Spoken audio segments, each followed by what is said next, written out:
கடவுளுக்கு நைவேத்தியம் ஏன் செய்ய வேண்டும்? நாம் வைக்கும் பழம், பொங்கல், சுண்டல், பாயசம் எல்லாவற்றையும் கடவுள் உண்மையிலேயே சாப்பிடுகிறாரா? இந்த கேள்வி பலருக்கும் தோன்றியிருக்கும். ஒருமுறை ஒரு பக்தரும் இதே கேள்வியை மகா பெரிவாளிடம் கேட்டார். சுவாமி, நாம் தினமும் நெய்வேத்தியம் செய்கிறோம். ஆனால் கடவுள் வந்து சாப்பிடுவதில்லை. அப்படி இருக்கையில் ஏன் நெய்வேத்தியம் செய்ய வேண்டும்? அந்த பக்தரின் கேள்வியை கேட்ட மகா பெரிவா புன்னகைத்தார். பிறகு அவர் சொன்ன பதில் அந்த பக்தரின் வாழ்க்கையே மாற்றியது. அந்த அரிய உபதேசத்தை தான் இன்று நாம பார்க்க போறோம். இந்த வீடியோவை ஃபுல்லா பாருங்க, ஸ்கிப் பண்ணிடாதீங்க. கடவுளுக்கு நைவேத்தியம் ஏன்? ஒரு நாள் காஞ்சி மடத்தில் பக்தர்கள் பலர் மகா பெரிவாளின் தரிசனத்திற்காக காத்திருந்தனர். அவர்களுள் ஒருவர் மிகவும் படித்தவர், எதையும் பகுத்தறிந்து ஏற்றுக்கொள்ளும் பழக்கம் உடையவர். அவர் மகா பெரிவாளை வணங்கி கேட்டார். பெரிவா, ஒரு சந்தேகம். கேள். நாம் தினமும் கடவுளுக்கு நைவேத்தியம் செய்கிறோம். உணவை முன்வைத்து மந்திரம் சொல்கிறோம். ஆனால் அந்த உணவு அப்படியே இருக்கிறது. கடவுள் அதை சாப்பிடுவதில்லை. அப்படி இருக்கையில் ஏன் இந்த வழக்கம்? அனைவரும் அமைதியாக இருந்தனர். மகா பெரிவா சிரித்தார். மகா பெரிவாளின் பதில்: உன் வீட்டில் தாய் இருக்கிறாளா? இருக்கிறாள் பெரியவா. சிறு வயதில் உன் தாய் உனக்காக சமைத்த போது நீ ஒவ்வொரு முறையும் நன்றி அம்மா என்று சொன்னையா? இல்லை பெரியவா. அப்படியென்றால் உன் தாய் சமைப்பதை நிறுத்திவிட்டாளா?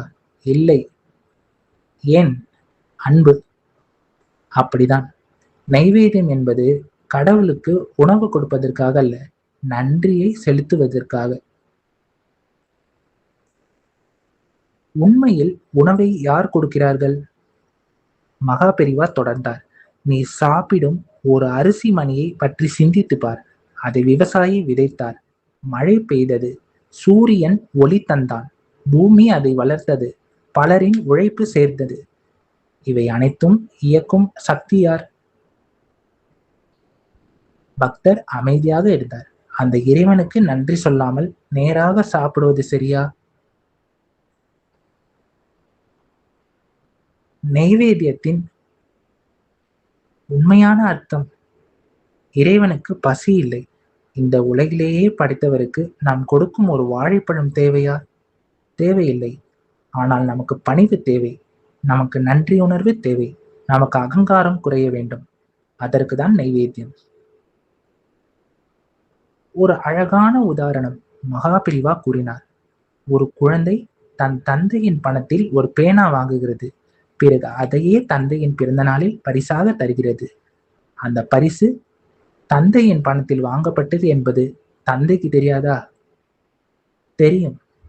ஆனால் அவர் ஏன் மகிழ்கிறார்? குழந்தையின் அன்பை கண்டு. அப்படிதான் இறைவன். கடவுள் சாப்பிடுகிறாரா? இந்த கேள்வி பக்தர் மீண்டும் கேட்டார். மகா பெரிவா கூறினார், கடவுள் உடலால் வந்து சாப்பிடுவதில்லை, ஆனால் பக்தியின் சுவையை ஏற்றுக்கொள்கிறார். அன்போடு படைக்கப்பட்ட உணவு பிரசாதமாக மாறுகிறது. அதன் மூலம் மனமும் தூய்மை அடைகிறது. சாஸ்திரங்கள் என்ன சொல்கின்றன?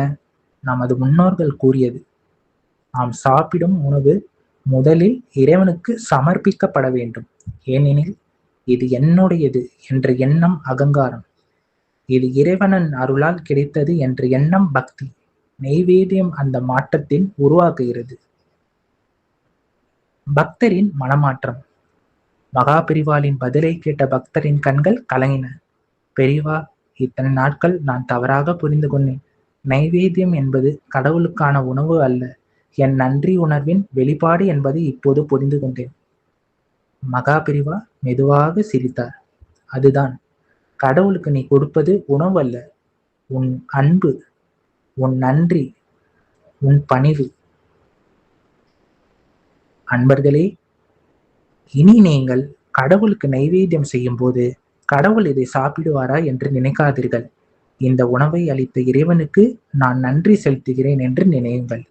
அப்போது அந்த ஒரு கைப்பிடி சாதமும், அந்த ஒரு வாழைப்பழமும், அந்த ஒரு துளி நீரும் பக்தியின் மலராக மாறிவிடும். மகா பெரிவாவின் அருள் அனைவருக்கும் கிடைக்கட்டும். இந்த மாதிரி நம்ம சேனல்ல வீடியோஸ் பார்க்கணும்னா நம்ம சேனல்ல லைக் பண்ணுங்க, சப்ஸ்கிரைப் பண்ணுங்க, பெல் ஐக்கானை கிளிக் பண்ணுங்க. மகா பெரிவா திருவடிகளே சரணம். ஜெய ஜெய சங்கர, ஹரஹர சங்கர, காஞ்சி சங்கர, காமகோடி சங்கர.